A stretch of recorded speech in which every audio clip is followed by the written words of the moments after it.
Hello. All right. Hi, everyone. I think this is mostly for the YouTube, not for you all, so I'll speak loud enough. Hi, everyone. I'm Aaron Hipp. I'm a faculty member in Parks, Recreation, Tourism Management, as well as a fellow here in the Center for Geospatial Analytics. So it's great to see everyone. Thank you for being here today. This is both the first Parks, Rec, Tourism Management seminar of the semester, as well as the first Center for Geospatial Analytics forum for the semester. For PRTM for this semester, we've got 6 postdocs who are going to present in pairs. That makes sense to us, or at least to Lincoln Larson and myself, so you can blame us if they don't make sense together. But we're going to do these in pairs each month. And then for CGA, the first pair has this great Greenspace and geospatial aspect to it. And so it was a nice opportunity to kind of cross-blend this college and natural resources group. And so we're excited to have 2 postdocs today present about access and equity as related to parks and green space. Because they are postdocs, they actually both have slides that introduce kind of their journey. And so there are a lot of students here. And so I'm not going to say a lot about their background, but we've got 2 fantastic presenters. Youngjae works with Lincoln Larson and is a postdoc here within Parks and Recreation. And then after Youngjae goes for about 20 minutes, we'll have Dr. Katie Burford, who is a postdoc with me, as well as a postdoc at Columbia University. And so they've got great talks. I will be quiet so you can enjoy them. All right. Thanks, Youngjae. Hey. Thank you, Aaron, for introducing me. Thank you, everyone, for being here. I'm Youngjae, a postdoc in the Department of Park, Recreation, and Tourism Management. So my work uses geospatial method a lot to study green space inequality. And before going into details, I want to start with one simple question. So we all know that geospatial analytics is a very powerful tool for showing some visible outcomes of inequality, any types of inequality, including some green space inequality. But my question is, can it also reveal what lies behind those visible outcomes of inequality, such as some processes and institutions that may shape those inequality? So with that question in mind, I'd like to walk you through how I got those questions. So I have, so my doctoral training is in public admin and policy, but my core interest in institutions and the government actually started much earlier than that. I studied chemistry when I was an undergraduate, and while learning science, I became more interested in science itself, but in government and institutions, and like the national science systems that may shape, that may influence the scientific agenda and the scientific research, such as who sets the scientific agenda and how funding decisions are made. And that curiosity drives me to interested in the government and institutions, and that's why I did a minor in science and technology policy when I was an undergraduate, and that interest, because of that interest, that interest naturally led me to do some masters in public administration and PhD in public admin and policy. And this slide actually shows where my research actually started. When I was a doctoral student, about like 4 years ago, I created these 2 maps for the Phoenix metro area. On the left, there is the number of local parks for census block groups, and on the right, there are the count of the visit to the same local parks. At first glance, they will look pretty similar, but when I look at it closely, they are not the same. And this some neighborhood has like many local parks, but their use level for the local parks are very low. So this observation made me pause and ask a simple question. Why does this access and use mismatch occur? And this interest, so my thinking has expanded since then. And then I realized that there is also benefit dimensions because the park and green spaces also generate benefits such as health, well-being, and some social benefits. And then I studied the link between these three concepts. And I worked on published some papers, and currently I'm still working on these topics.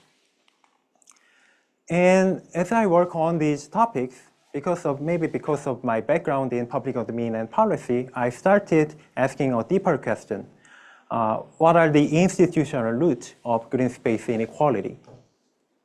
So I started examining some institution and government factors, such as the administrative capacity of local government and infrastructure planning and policy and decision making. And to study these topics, I use some quantitative method a lot. For example, the GIS econometrics and spatial regressions.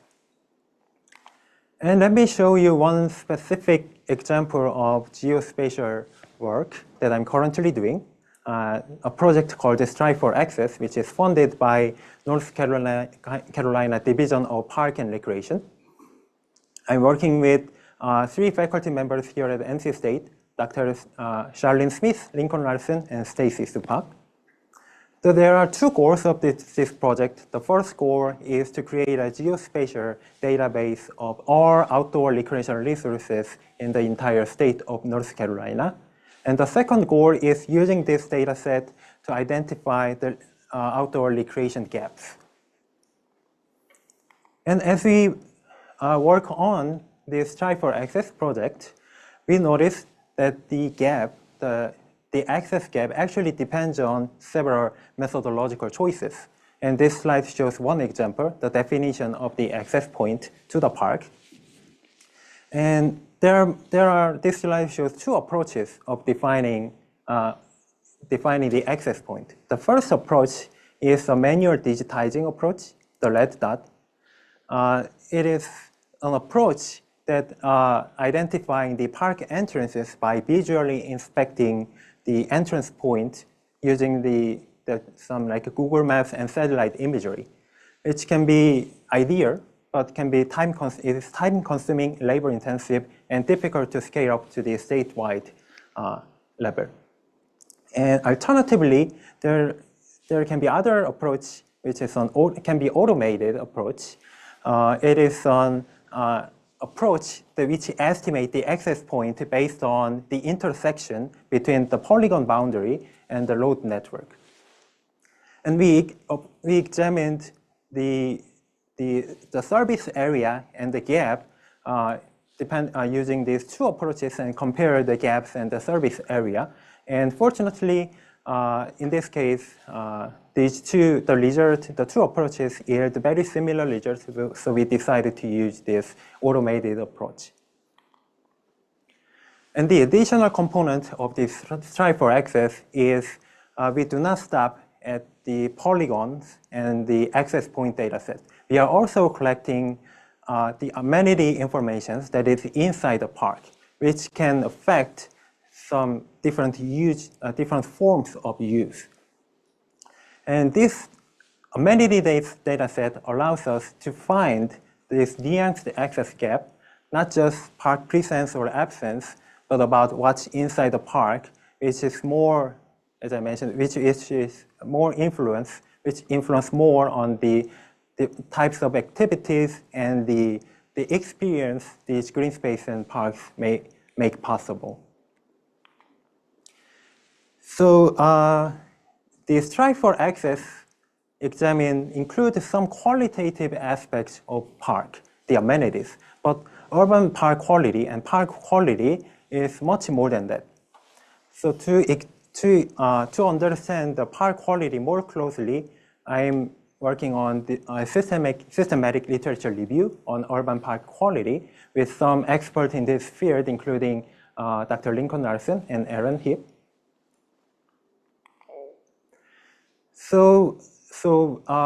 Why park quality? Why quality? So there are two simple reasons. The first reason is that compared to the quantity, quality is more strong. It is a strong predictor of how the parks are used and the subsequent benefit. And the second reason, maybe more important for this talk, is they are related to some deeper dimensions of the environmental justice.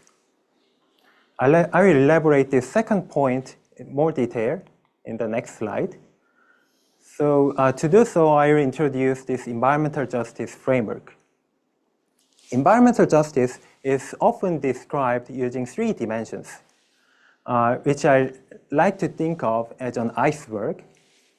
And the above the surface is this distributed justice dimension, which is about some fair allocation of park and green spaces across space and social groups. And this is typically the most studied dimension of some park equity and quantity studies. And below the surface, there are two deeper dimensions.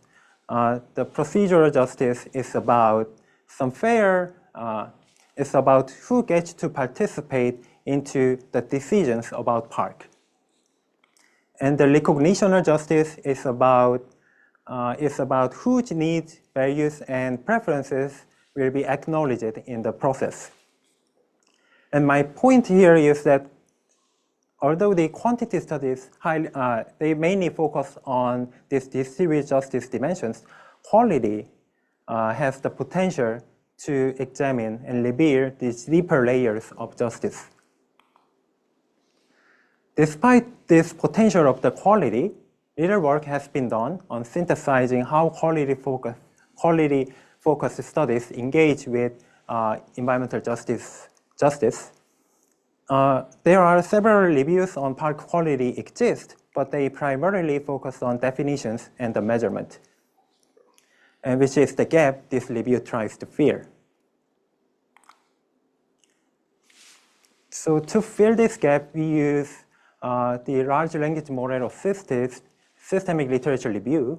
There are three main objectives: to conceptualize to examine how the existing studies conceptualize park quality, how different dimensions of the park quality are being measured, and most importantly, which environmental justice dimensions are addressed. And because there are so many articles studying park quality worldwide, so that's why we use large language model for the screening and the data extraction. I won't go some methodological details about the LLM use, but I'm happy to discuss further in the Q&A. So what do we mean by the park quality? For the articles that pass the screening and for the screening, I coded whether the article include any of these four dimensions: the ecological, physical, and social and management dimensions. Again, I won't go into details, but the findings that will come next will be organized following these four dimensions. So in total, about 378 studies passed the screening, and I extracted some information from these studies. And mostly they are from United States and United Kingdom. So we intentionally included only the North America, Europe, and the Australian study because of the high volume of the park quality studies. So findings. So let me start by noting that these are just preliminary findings because this review is still ongoing and we are still working on the analysis. And there are two plots here. One is, the left one is the Venn diagram, and the right one is the offset plot. These two plots basically show the same information in different ways. And the point here is that the park quality studies examine the quality in multi-dimensional ways, because there are a lot of studies in the overlapping areas, especially this physical, social, the combination of the physical, social, ecological is the most frequently examined combination in this, the studies reviewed. So it means that park quality is widely recognized as a multidimensional dimension in existing literature. And the second finding is about the environmental justice coverage. And then I studied how the H studies included any of these three environmental justice dimensions or not. And about 64% addressed at least one environmental justice dimensions, which is quite substantial. But when we look more closely to these 64%, most of them examine many of them examine these distributive dimensions. And in contrast, there are smaller number of studies examining only one single dimension of the environmental justice. This means that park quality studies are largely limited within the boundary of the distributive justice. And then I was curious why many studies are restricted within this distributive boundary. So I examined which method each distributive, recognitional, and procedural dimensions rely on. And I specifically focused on this geospatial method. And you can see that geospatial methods are heavily concentrated on these distributive dimensions. For the recognitional and especially the procedural dimensions, geospatial data and method is less often used. So this leads to a question: how can geospatial method be used to examine the two deeper dimensions of the environmental justice? So let's wrap up. What this means for the geospatial analytics. So geospatial method has been very effective for identifying some visible distributive inequality. But in my park quality example, there is very limited amount of some applications that examine some deeper layers of the environmental justice. But I personally don't think this is an inherent limitation of the geospatial analytics. And this can be some like a future research area. So maybe with some creative and some process-oriented geospatial analytics can help us understand what's underlying some inequalities. And finally, I'd like to acknowledge my advisor, Dr. Lincoln Larson, and some collaborators, especially Aaron Heap, for providing this opportunity. Thank you.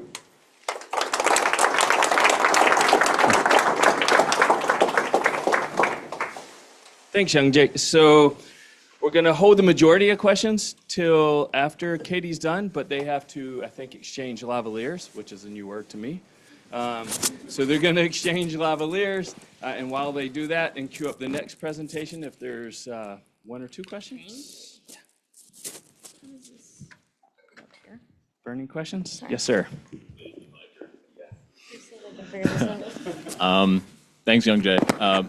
My question was, do you evaluate parks inequality different across like the urban to rural gradient differently? Because I think throughout my life, living in like a city like Raleigh, I'm much more likely to recreate at a park versus when I've lived in more rural areas. I mean, even if the access was provided, I think I'd be more likely to recreate elsewhere just because I feel safe, whatever, running in the street or whatever. So do you take into account some other social characteristics?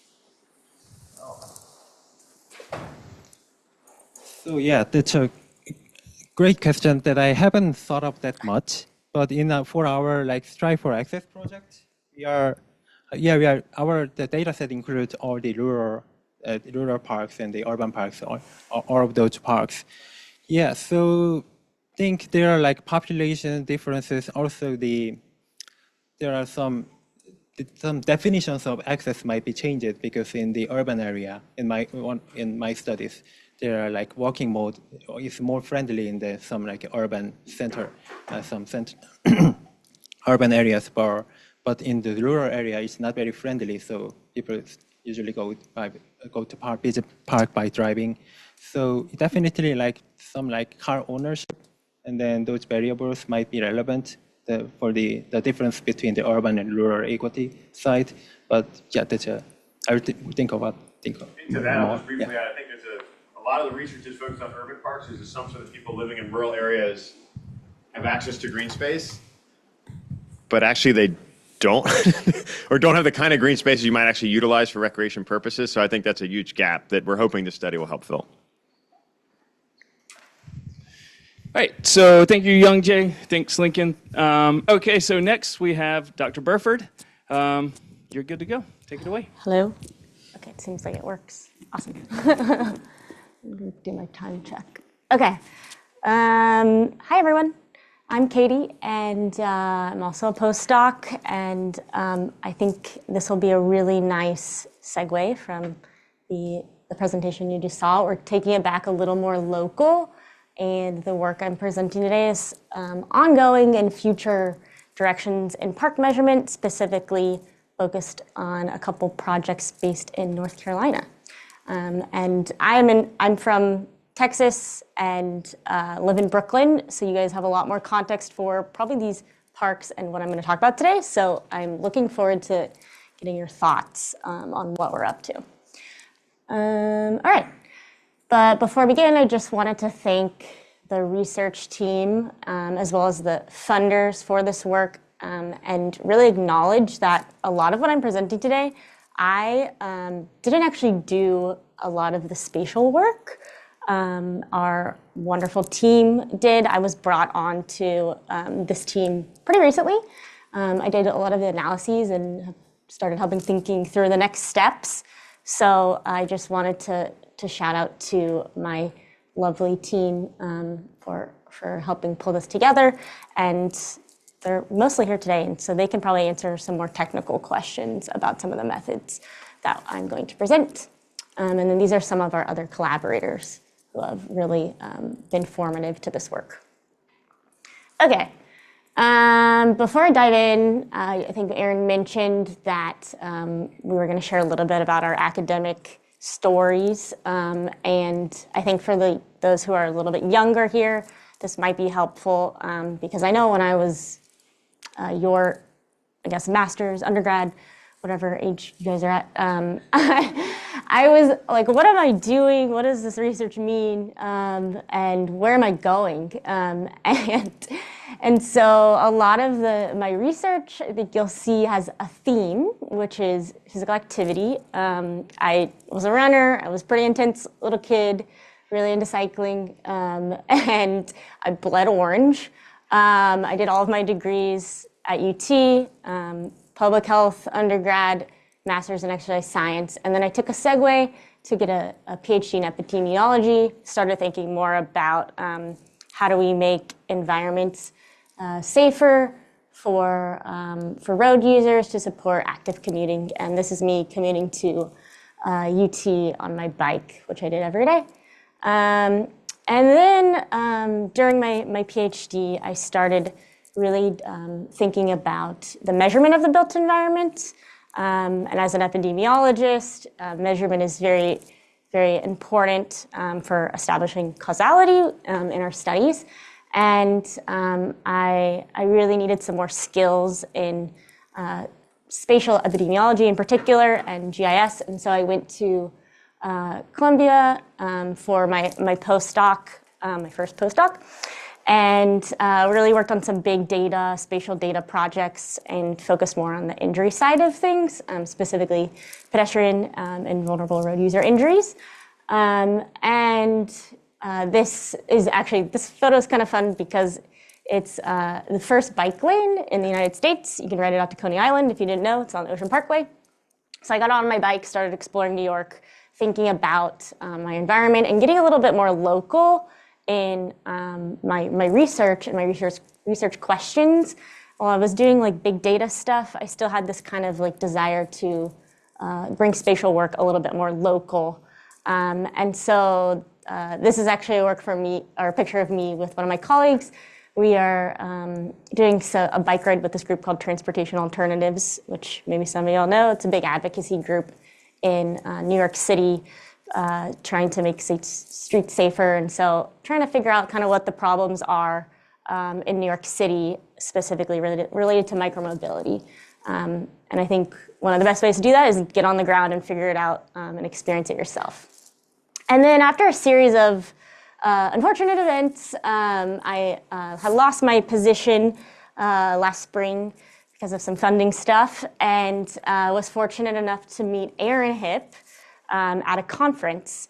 And I was like, I need a job, and I want to continue the work that I'm doing. And we fortunately had a lot of overlap in our interests in the built environment and public space and spatial work. And so this is our first meeting, is actually in Central Park. I'm attached to my dog, just so you know. And not Aaron's kid, who was there, I think, taking the photo. And so we started just thinking, like, what are we going to do together? How can my skills support his projects? And we're still kind of working on that. I think a lot of the stuff I'm presenting today will show you where we're going and what we're doing and where we're headed. And yeah, it leads me to here, NC State, with you guys. And briefly, this is really just high level, my research agenda, tried to put together. But as you might see with my interests, both personally and now professionally, I'm really interested in the built environment and how it links to physical activity and injury, specifically active transportation related injuries. That's what I was doing in my postdoc. And then overarching umbrella is the measurement of these spaces. And so I think you will see a lot of that theme today in what I talk about.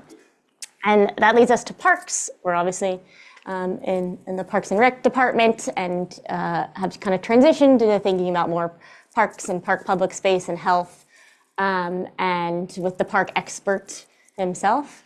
So we're just going to take a quick activity break. I am a physical activity person, and so I'm going to ask you guys a question, and it's going to require you to stand up. And if you're already standing, you're going to squat, because all of y'all have been sitting for 30 minutes, so I think we could use some energy. So this will get you thinking about the benefits of parks, kind of reorienting yourselves. So how many, you're going to stand if you do this, if the reason you go to your local park is X, you stand up. Okay, so like the first question I'm gonna ask is the reason you go to your local park for mental health reasons. And if you do, I want you to stand up and then sit back down. Okay, it's gonna be fast. We're doing it fast, okay. Okay, is it for physical health reasons? So do you exercise, bring your dog, walk? Okay, awesome. Squatting back there. And then what about social health? You go to see a concert, see your friends, hang out in the park. Okay, awesome. Okay, all of the above? All the things, mental, physical, social? Okay. None of the above. Okay. Did you squat? What was... Did you stand up? What did you say? No, I was not. Okay, great. What about something random, something other? Anyone have something that I... Dog park. Dog park? But that's social, mental, physical. It depends on what you classify. Yeah, kids. Birding. Think about kids. Okay, is that like social? It's antisocial. Antisocial? Is it physical for them? Okay, I don't know. Yeah, obligatory social category. Okay, great. Awesome. So you guys have figured out why a lot of people in the public health space are studying the link of parks with lots of different benefits: physical, psychological, mental, social. There's also economic, environmental benefits. This is just a conceptual framework I pulled to highlight that we have actually quite a lot of strong evidence linking parks, aspects of parks, to various health benefits. But as Youngjae did a great job of presenting equity, it should always be thought about in these questions and has been kind of under-researched, thinking about who benefits, who is experiencing these benefits, and how are these benefits being experienced and by who. And so we are working now kind of on two specific areas to address some of these kind of who's benefiting, how are they benefiting spatially. And specifically, I'm going to talk about park access and park use measurement gaps today. And so park access, which I know we got presented to a little bit of that, but just to define what is park access. And the common definition is the percentage of residents in a community living within half a mile or a 10-minute walk of a park. And currently, I'm sure a lot of you are familiar with being in this department. Park Server, Park Score through Trust for Public Lands is really the national kind of gold standard measure for measuring park access. And as you can see in this Google Scholar search, there's been over 2,000 articles citing Park Score or Park Serve. A lot of these are linking parks to health outcomes. But in looking at gaps in what Park Serve measures, Park Serve or Park Score are really focused on parks with public access. So this is actually pulled out from Park TPL's website for Raleigh. And they measure really parks, again, that have public access, not private parks. So you're probably kind of even thinking, what is a private park? Maybe you actually have an understanding. We'll present that next. But just to kind of orient you with what this means for the 10-minute walk index, currently within Raleigh, 42% of residents live within a 10-minute walk of a park. You can go look this up, type in whatever city you want, and get this walk score. And in total, there are 176 public parks. So that's an important number just to kind of keep in your head, come back to it. And one major issue for why private parks are not being included in this score is that private developers or private owners or privately managed parks, they're not really required to report information on private parks. And so cities don't have a good understanding of their existence or the amenities that they have. Although a recent analysis actually showed of 10 US cities that 2 in 3 parks were funded by private development. And so it seems that there actually are quite a bit of private parks. And this then becomes an issue of who actually has access to these parks, these private parks. But step one is we got to locate where they are. And so the work that Aaron's group with Trust for Public Lands and the City of Raleigh's Park Equity Accelerator, which is just this, from my understanding, basically kind of like almost like a think tank of ideas to increase equity, park equity in Raleigh. So they work together to try to really address these questions. Where are the private parks? And how does including private parks impact the 10-minute walk analysis? Okay, so this is where we started, they.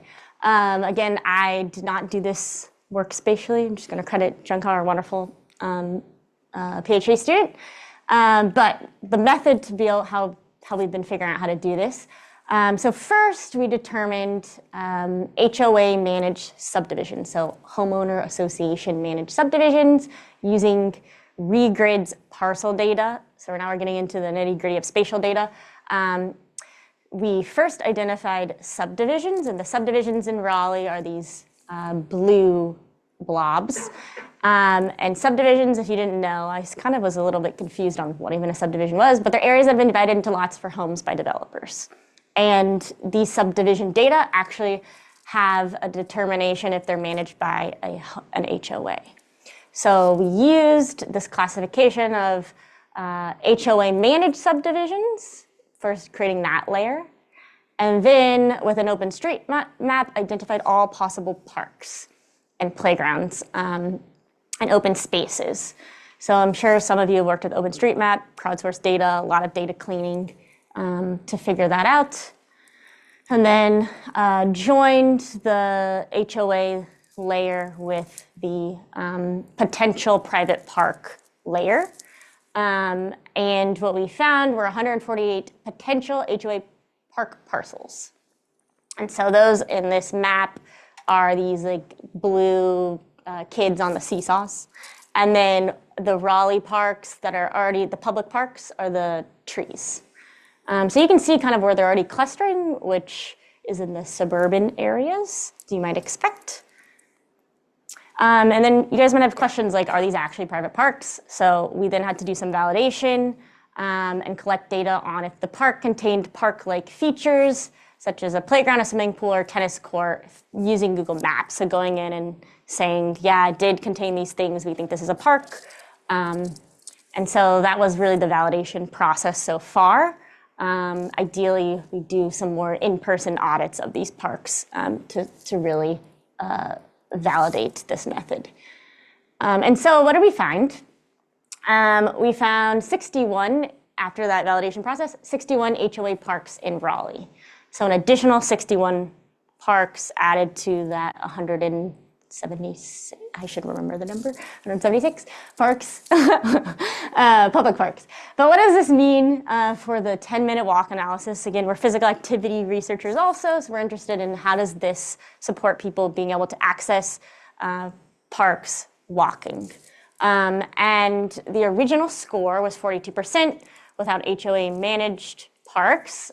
And then when we added in the HOA managed parks, the score went up to 51%, so increased by 9% or 21% increase.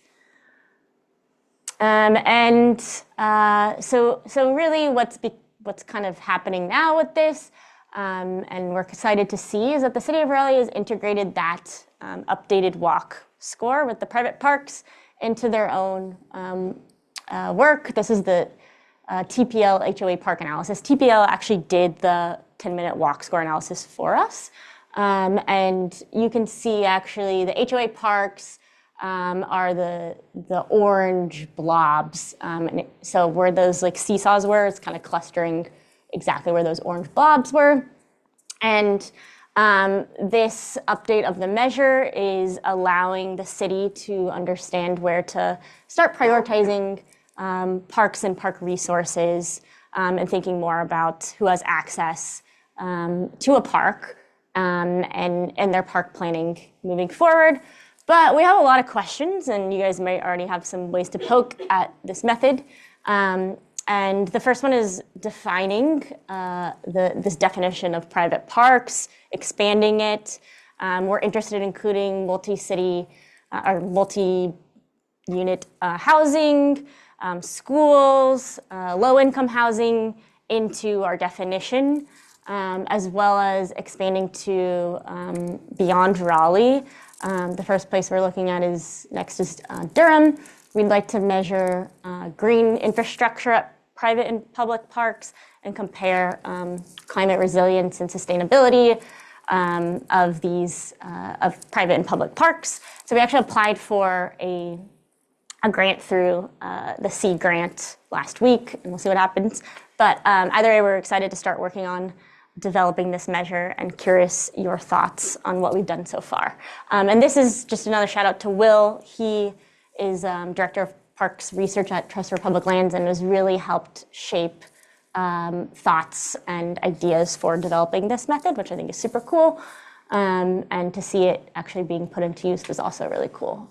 Okay, so switching gears, I have a little bit of time, and I'm going to touch next on park use and how we are trying to improve measures of park use, or specifically within the physical activity space as well as in the practitioner space.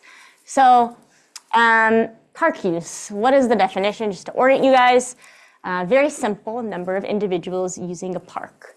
And I'm sure some of you are familiar with the SoPark tool, which is really an observation tool for going to a park and observing how people use the space, and also being able to determine how physically active or not people are within the park. You look at different target areas and essentially go around and audit these spaces for a certain amount of time and look at the number of people in those spaces. And you can also get, by observing them, if their gender or their age. And so you can, get some rich data on demographics and physical activity. So there's some benefits to this tool, but there's also some limitations. And this has implications for some of the work we've been doing, which I will show in a few slides. But you might already be thinking, SOPARC is resource intensive. We often ask students to help us collect these data. And if you've been one of these students, you know that it can depend on your schedule. There may be weather issues, there could be safety concerns, and this overall can result in some poor quality data or just incomplete or data that we can't capture enough pre and post data for doing an evaluation. And I'll show you how that impacted one of our evaluations. And so we're thinking about some new emerging ways to collect park use data and starting to explore the use of these data in our studies. So specifically, the one we're going to talk about today is mobile phone location data, and partnering with, not partnering, but having a license with Placer AI to be able to essentially get these mobile phone location data that estimate visits to various points of interest. It's POIs is what they call it, but essentially through Placer, you can either use the points of interest that they provide you, or we were able to customize our own points of interest, which is great for parks and playgrounds, because we can be really precise about tracing the area of the park or playground, which Youngjae did for several parks and playgrounds of interest, and this is just an example. So it's essentially a geofence of the area in which we pull estimated visits to these locations. And so the first kind of question we started exploring with these data is, can we use Placer to improve our evaluations of park and playground renovations? This is an example of one of the studies in which we did the SOPARC analysis, or general typical SOPARC method, but we also used Placer. And this is in Rocky Mount, North Carolina.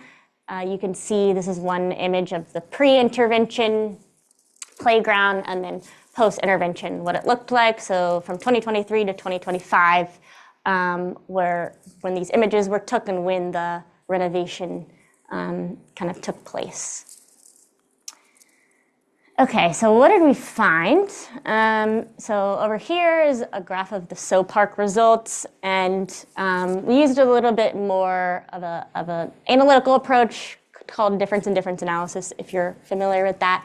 But essentially, for playground use, and this is just at the playgrounds, we looked at the number of users per hour at the playground who are less than 19 years old, at the intervention park, which is this dark line, and then at the control park, which is this dash line. And we found a significantly statistically different effect between pre and post for the intervention, suggesting that intervention groups' playground use increased over time compared to the control park. This is not a causal effect. We only had one pre-intervention time point.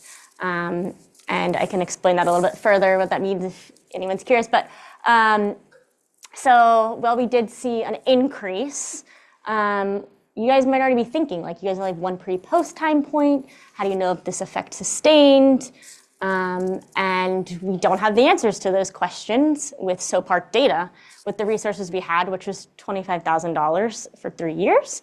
And so great start, exciting, but a lot of questions remain. about if this playground renovation was effective. And so we then took Placer and did a descriptive analysis using Placer at the weekly average level through the same 2023-2025 comparison. And then we looked at a few years before 2023. We don't have 2026 data yet to look at the kind of sustainability of the effect of the playground renovation. But what we see, this is for 2023 to 2025, we also see this increase in the intervention and decrease in the intervention weekly average count of playground users and a decrease in the amount of weekly average users at the playground for the control. So it's following a very similar pattern, and you can see for both, though, that they were kind of similar in their usage in 2021 and 2022. And so, it's kind of, we think we see some similar results, but you probably have a lot of questions about these data, and I'll hopefully answer some on the next slide. But one of the main ones that we're grappling with is how valid are Placer data. And unfortunately, we're not really able to answer that question. Currently, we don't have access to the raw data ourselves, and we're not able to do ground truthing where we'd go out and count the number of people there and know who had a cell phone or not during a particular time period. So there are some limitations.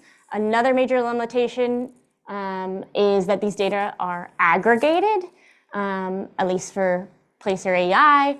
So for any area that you look at, if there's less than 50 people with a cell phone, there are no data reported for that space.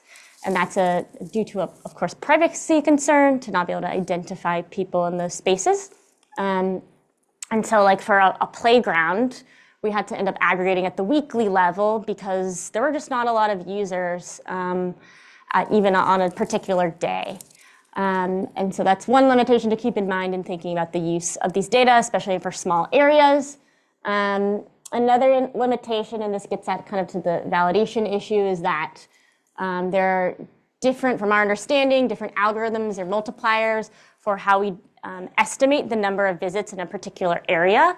So Placer provides actually the number of people with a mobile device in an area, but they have their own multiplier based on the population that is in a particular space. And that is not provided to us. It's not publicly available. They say that it's determined from census data. I'm not sure if it's at the tract or the block group or what spatial level it's at. So lots of questions for us there.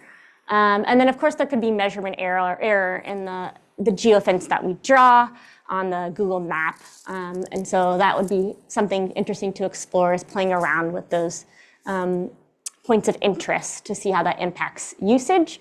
We have a lot of next steps brewing, scoping reviews of different methods and how people are using them, or in the parks and recreation space in particular, is quite an interesting question to us. And that might be more of a survey. We're kind of thinking about this and curious y'all's thoughts on Placer data, mobile device location data in general for park use. So I hope this stimulates some discussion. And yeah, that's it. Thank you. And thanks again to my group. All right, thanks, Katie. Thanks, Youngjae. So, Youngjae, if you want to stand up for questions here.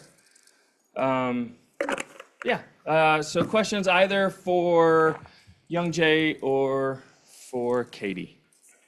Yes, sir, John. Let's pass this.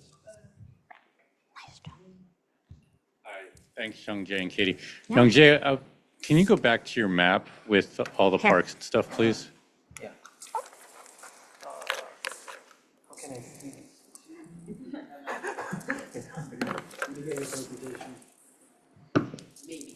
Yeah. Do you want to start the question while they're getting to it? Yeah, sure. So if I remember the map right, you had like several polygons for different parks. And then I think you had Blue Ridge Parkway in there. And The access point map? Or no, your statewide map, sorry. let's see. Is that- Yeah, so you've got that long red line there. Is that, so maybe that's not the Blue Ridge Parkway. Okay, yeah, so like that's a 400-mile road basically that has a lot of stops along the way. And so like that's hard for me to conceptualize as one park. And if you're going to have something continuous like that, I wonder why you don't have the Mountain to Seas Trail, which goes across the state as well, from west to east or east to west. And so then these kind of lead me to wonder, like, what do you consider a park? So that's my question. Or should private parks count too? Oh, so, yeah, so maybe I didn't. Let me get the microphone back to them, just so the folks online can hear. Thank you. Maybe I didn't explain that very clearly, but the Strive for Access project doesn't include like not only for parks, it includes like all types of recreational resources. So they include some like maybe there are some river or some trail, so that's why it is included. So yeah, did I understand answer your question? Yeah. Ultimately, trails should be included. It's just that trail data is much harder to get statewide. It depends on who provides it. Yeah. Classic. Okay. Eventually, it should be added for sure. And this is just where we are right now. We're continuing to collect data and polygons from different levels of municipal administration. Cool. Oh. Yeah.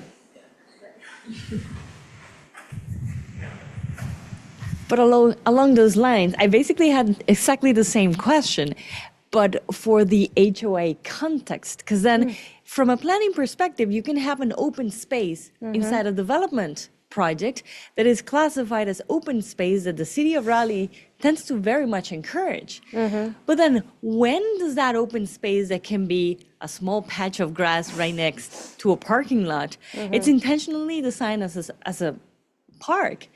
And you talked about having a couple of elements. If I put a bench right next to a patch of grass, is that a park? Is that a park? Yeah. Or when do I need it to be large enough for me to at least kick a ball around, right? So just like that exactly the same philosophical question. So I would love to hear from both of you, Katie and Youngjae, if you can elaborate on your perspectives. You can try this. I'm not a postdoc, you're answering. Happy to answer. Okay. Yeah. I mean, again, I was not involved in the validation process, which is why I think we need resources to be able to go to these HOA spaces and and do that ourselves and really become up with a clear definition of what a private park is, because that's, if we're going to expand this, like we got to start from that first, and it'd be really helpful to get other park experts in on figuring out what that is as we, I mean, we're going to be limited in what data we have available, because that's always a spatial issue, but I think there are some creative ways we can use Google Maps, Google Earth, whatever, as well as in person, and try to get down to something that both the city and TPL agree with, as well as experts in the park space. Is there a question online as well? Okay. You want to say something first? We had exclusion criteria that kind of deal with that too. I think we can answer that. Oh, yeah. So I think in terms of the definition of a park, I think it's very hard to define what is a park is. So I think there are some definition of a park is like whether it is like managed spaces or it is like for the recreation instead of the conservation. I think that's a good way to understand what parks is. So if there is some amenities for some to support some activities for a recreational purpose, then it can be a park. But in our like review, there are some, like as Lincoln mentioned, there are some exclusion like criteria, like especially like for like like some blue spaces, entire blue spaces, then it's not, we didn't include it as a park. And there are some like park, but like some like parking and some like amusement park. They are like not for like, doesn't include any like green part. So it's not, we exclude that in our review. So yeah, that was my answer. So we can use your review. So we have a question online. For the Trust for Public Lands data, are schools, public or private, included in the park acreage? No. I was going to say I was that. going to say, yeah. Because I also want to answer Georgina's question, Yeah. so sorry. Oh, no, helpful. No, well, at least in Raleigh, schools are not. There's policies called shared use policies where a school system and a city or county agree like who's liable if there's an injury. Currently, Wake County is the school system, City of Raleigh is the park system, and they do not have a system-wide agreement. But we, with undergrads, went to the 30 schools in Raleigh that were furthest from city parks, so would increase the equity of access to parks in November and December, and we audited these elementary, middle, and high school parks, or schools, sorry, for what access they would have, whether it's playgrounds, picnic tables, sport fields, tennis courts, whether it's locked or open. I will answer your question, Georgina, in a second. Hi, I have a question for Katie. I was wondering if there's a concern with the private parks. My understanding is that kind of the idea of the 10-minute walk rule, that it would mostly be for developers or for, governments to identify like where they're going to develop their next park. Is there a concern about you have all of these private parks over here, so now you're not going to develop a public park there, even though, if you have an apartment complex right next to this HOA development, well, you're not allowed to walk to that park, even if technically you could walk to it. Yeah, I think I have a thing on. Yeah.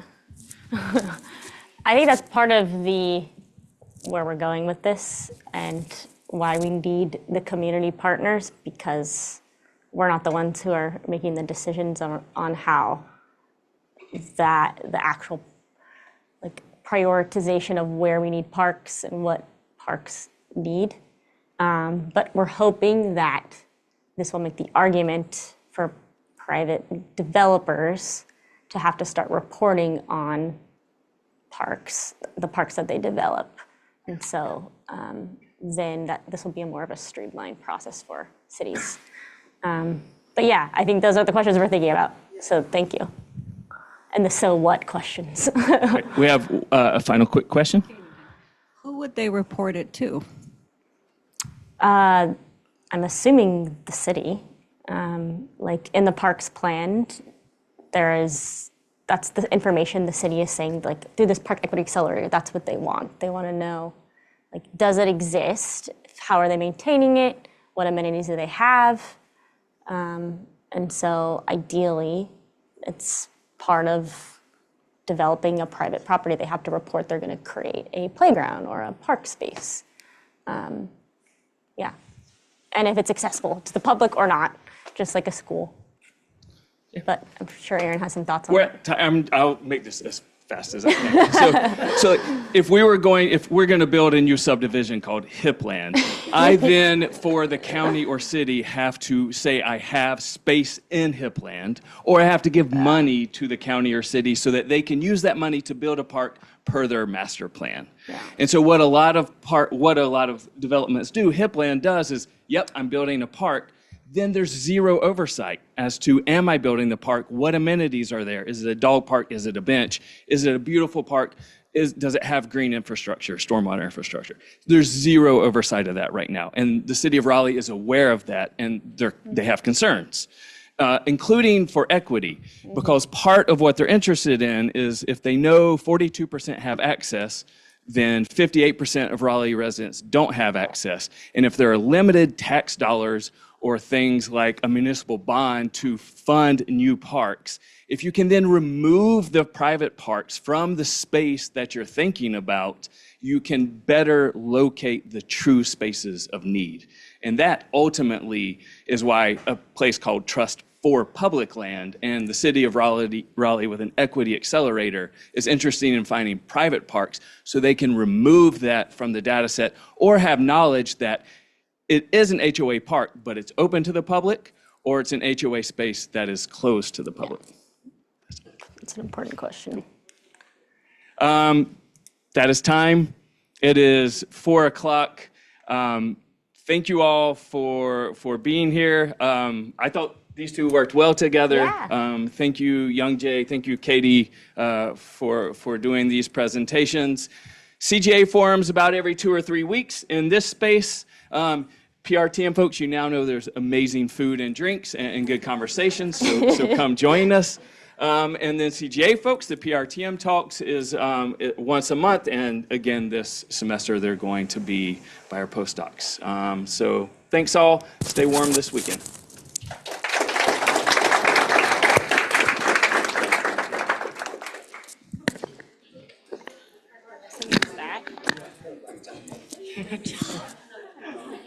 Hell yeah.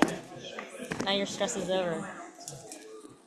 How does this? I want to make sure this is. Oh no, this is not off. Okay, I'm gonna ask John.